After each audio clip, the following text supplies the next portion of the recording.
তো আজকে আমরা চলেছি ক্যানিং স্ট্রিটে আমাদের পয়লা বৈশাখের ক্যালেন্ডার নিতে। আর তারপর বড় বাজার যাব, ওখানে আমাদের লক্ষ্মী গণেশের ঠাকুর নেব। প্রত্যেক বছর আমাদের পয়লা বৈশাখের পুজো হয়। তো চলুন যাওয়া যাক, আর অবশ্যই মার্কেটটা ঘুরে দেখাবো। আধা ঘন্টা ট্রেনের জন্য দাঁড়িয়ে ফাইনালি আমরা একটা ভিড় ঠাসা ট্রেন পেলাম, যেটাই আমরা হাওড়া স্টেশন চলে এসেছি। এবার বাস ধরার পালা। যে বাসগুলো হাওড়া ময়দান থেকে পার্ক স্ট্রিটে যায় সেগুলো করেই আমরা ক্যানিং স্ট্রিট পৌঁছে যেতে পারি। কন্ডাক্টরকে শুধু বলতে হবে আমরা ক্যালেন্ডার গলি যাব বা জ্যাকসন লেন। এই যে আমরা নেমে পড়েছি, এটাকে বলে ক্যালেন্ডার গলি বা জ্যাকসন লেন, যেখানে ব্যাক টু ব্যাক সব ক্যালেন্ডারের ম্যাক্সিমাম দোকান আছে। বার্থডে ডেকোরেশনেরও কিছু কিছু জিনিস আছে। আমরা এবার আমাদের দোকানটা খুঁজছি, যেটা হলো সত্যম ক্যালেন্ডার হাউস।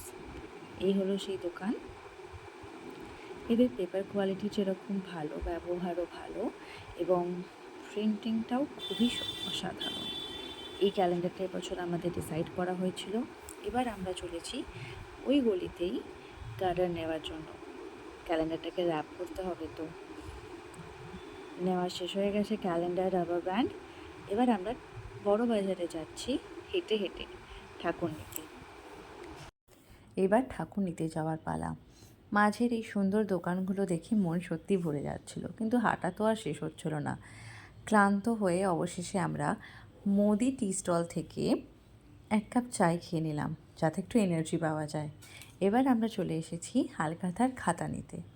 এটা যুধিষ্ঠির অ্যান্ড সন্স এর দোকান থেকে আমরা নেব। এরা বহু পুরনো খাতা বিক্রি করে। এটা মনোহর দাস স্ট্রিটে রয়েছে।